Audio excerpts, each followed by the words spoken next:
Та ногоон цаг уур амьсгал төрийн бас байгууллагын бэлтгэсэн хэмжээний дараа подкастын экспертийн өнцөг болон сонсож байна. Энэхүү бүтээлийг Германы холбооны эдийн засгийн хамтын ажиллагаа хөгжлийн яамны захиучлаар Германы олон улсын хамтын ажиллагааны нийгэмдээ хэрэгжүүлж буй уур амьсгалын өөрчлөлийн тухай хуулийн төслийг боловсруулахад дэмжлэг үзүүлэхийн төслийн хүрээнд бүтээг. Үүнд тусгацсан агуулга нь зөвхөн 40 экспертийн хариуцлага бөгөөд Германы холбооны эдийн засгийн хамтын ажиллагаа хөгжлийн яам, Германы олон улсын хамтын ажиллагааны нийгэмлэг, ногоон цаг уур амьсгал төрийн бас байгууллагын үзэл бодлыг илэрхийлээгүй болно. Сайн байцгаана уу? Хүлэмжийн дараа подкастын экспертийн өнцөг болон ээлжид ярилцлага эхлэх бэлэн болсон байна. Өнөөдөр хөдөө аж ахуйн салбарын хүлэмжийн ял оролтын талаар ярилцахаар доктор Бурмаа орж ирээд байна. Танд тавих эхний асуулт нь өөрийгөө товч танилцуулна уу? Та ямар ажил хийдэг вэ? Таны хийдэг ажил уур амьсгалын өөрчлөлтөд яаж холбогддог вэ? Тэгээд таны зорилго юу вэ? За өглөөний мэнд. За намайг Бурмаа гэдэг. Монголын бэлчээр судлалын ногоон төвийн гүйцэтгэгчээр ажилладаг. За хажуугаар нь бэлчээр ба нүүдлийн мал аж ахуй эрхлэгчийн жилийн нарийн бичгийн даргаар ажилладаг. За миний хийдэг ажил бол бид нар бол бэлчээр сайжруулах чиглэлээр за одоо маш олон төрлийн ажлуудыг хийдэг. За би бол бэлчээрийн сэрэг ургалтын чиглэлээр докторийн зэрэг хамгаалсан. За тэгээ манай байгууллагын гол зорилго бол ерөөсөө энэ бэлчээрийн нүүдлийн мал аж ахуйг хамгаалах, бэлчээрийг сэргээх энэ чиглэлээр үйл ажиллагаа явуулдаг. За тэгээд бэлчээр сэргээн гингүүт одоо маш олон үйл ажиллагааг зэрэг хийх ёстой болдог. Нэг нь бол одоо хамгийн нэгдүгээр бид нар малчтай маш их ойрхон ажилладаг. За малчтай ойрхон ажиллана гэдэг нь маань маш олон сургалтуудыг өгөн дээр нь хамтарч бэлчээр менежментийн төлөвлөлт, за одоо бэлчээр сайжруулах үйл ажиллагаануудыг хийн. За 3 дугаарт нь бас бүтгэн шүлжээг сайжруулах ажлууд хийн. Яаж одоо малгай авлаа бүтээгдэхүүнд үүнд оруулах гэдэг ажил хийн. За ингээд бүтгэн шүлжээрээ ороод ирэхэд хувийн компанитай бас ажилладаг. За ямар хувийн компанитай ажиллавал одоо манай малчтай бүтээгдэхүүн илүү өндөр үнээр авах уу гэдэг ингээд бүтгэн шүлжээнд бүх талаар нь орж ирдэг ийм л байгууллага байгаа.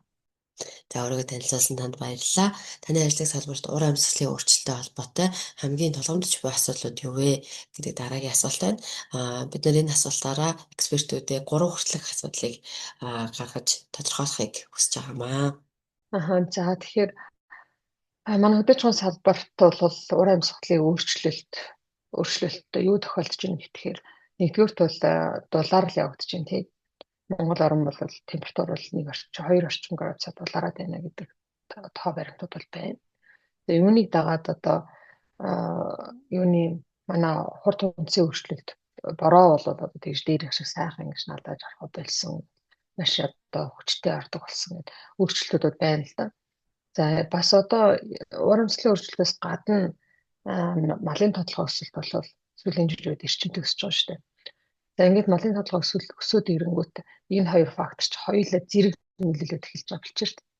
За хамгийн одоо бидний өөрчилж чадах боломжтой нь бол малын тодлого байгаа шүү дээ. Бэлчээрийн дац жишээлбэл хэд дахин хэтэрс одоо төвийн орнуудаар ялангуяа хамгийн их хэтэрэлтэй байгаа юм. За ингээд бэлчээрийн дац хэтэрчгээд бэлчээр бол нэг 65 орчим хувь нь ямар нэгэн байдлаар дөрвитсэн байгаа. Гэтэл энэ дөрвитсэн бэлчээр 90 орчим хувь нь өөрөө буцаас сэргэх боломжтой. Та бүхэн бас харсан бах Зүүн аймагуудад сүүлийн 2 жилийн хатарцууд боллоо шүү дээ. Зүүн аймгийн бэлчээр дараад нь ямар айхтар сайхан сэргэж байна. За би сая хэдхэн хоногийн өмнө Аранга Эрдэнэ мандал сумд очиж ирсэн. Эрдэнэ мандал сум ч одоо хоньороо тэргүүлдэг сум билээ шүү Аранга аймгийн. Гэтэл Эрдэнэ мандал сумд бас айхтар зууд болсон юм байна. За тэрний дараа бэлчээр бол үнэхээр сайхан сэргэж эхэлж байна.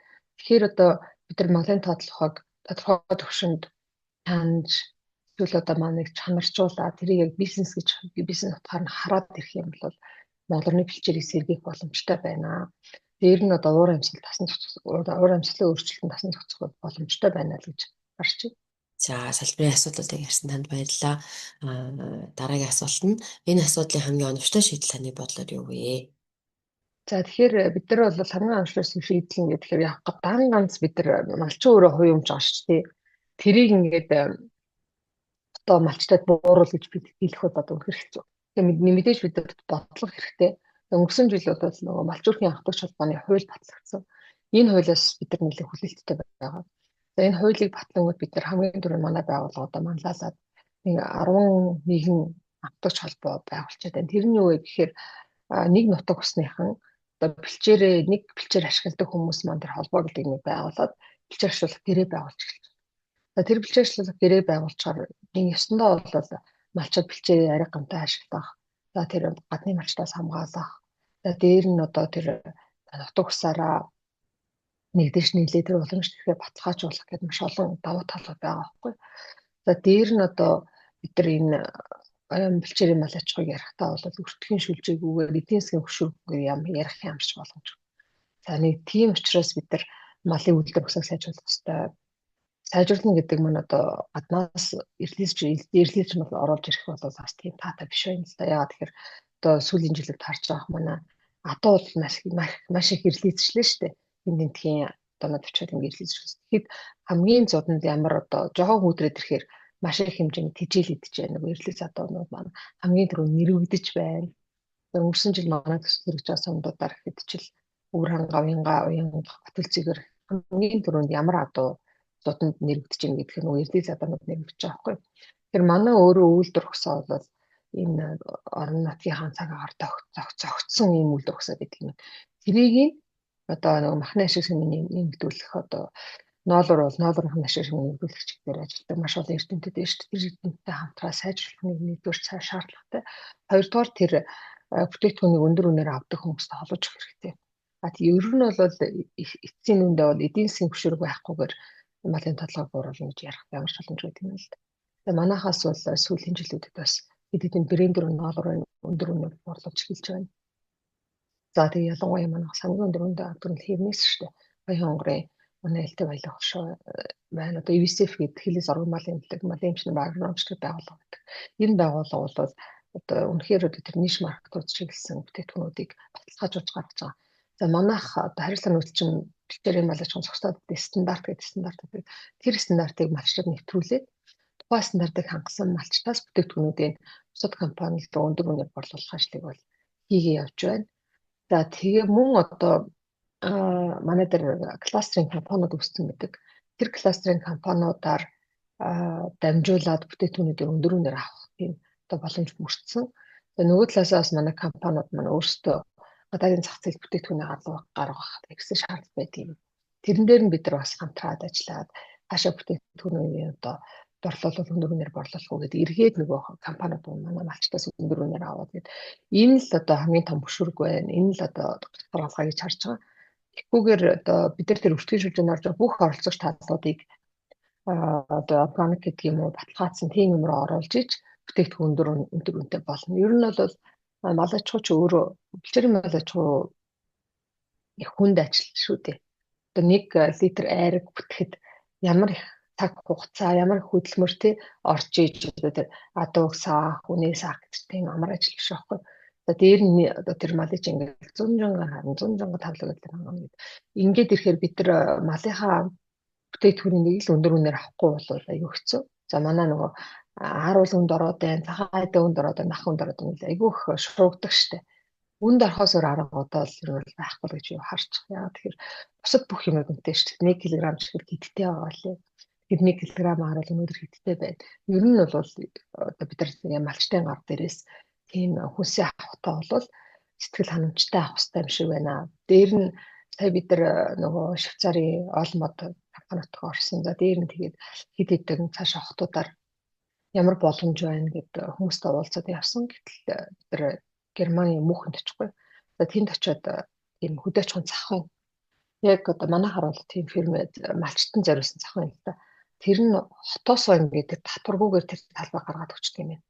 Тэгээд тэр зах дээр ингээ малчид бүхэл одоо юм зэрлэг ургамлууд байна, мөөг байна, мах байна гэл бүхэл одоо малчны гараас гарч байгаа бүх юм байгаа юм тийм.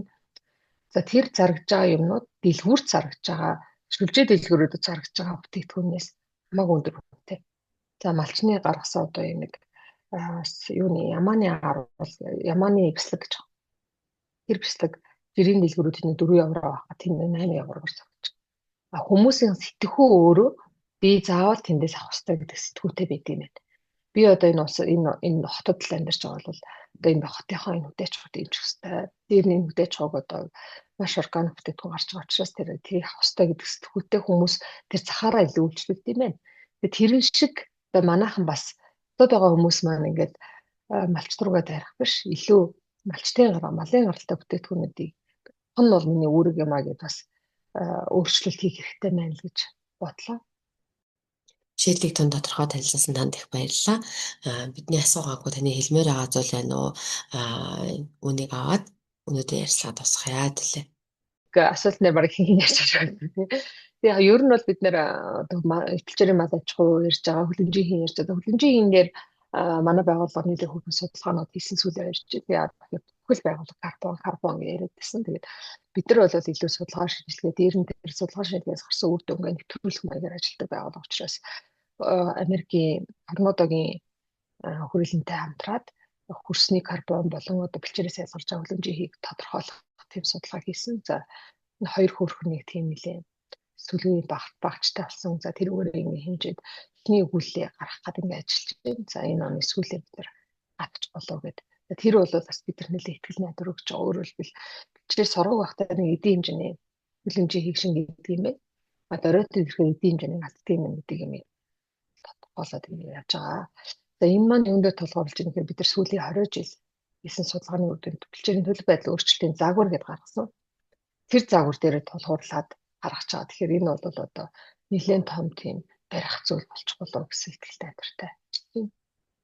За танд маш их баярлалаа. Үгээр хөлбөмбөгийн дараа подкастын маань экспертийн өнцөг болонгийн ээлжид ярилцлага өндөрлж байна. Танд баярлалаа. Та Ногоон цаг уурын цал төрийн бас байгууллагын бэлтгэсэн хөлбөмбөгийн дараа подкастын экспертийн өнцөг болонг сонсож дуслаа. Энэхүү бүтээлийг Германы холбооны эдийн засгийн хамтын ажиллагаа хөгжлийн яамны захиучлаар Германы олон улсын хамтын ажиллагааны нийгэмдээ хэрэгжүүлж буй уур амьсгалын өөрчлөлийн тухай хуулийн төслийг боловсруулахад дэмжлэг үзүүлэхийн төслийн хүрээнд бүтээг. Үүнд тусгацсан агуулга нь зөвхөн 40 экспертийн хариуцлага бөгөөд Германы холбооны эдийн засгийн хамтын ажиллагаа хөгжлийн яам, Германы олон улсын хамтын ажиллагааны нийгэмлэг, Ногоон цаг уурын цал төрийн бас байгууллагын үзэл бодлыг илэрхийлээгүй болно.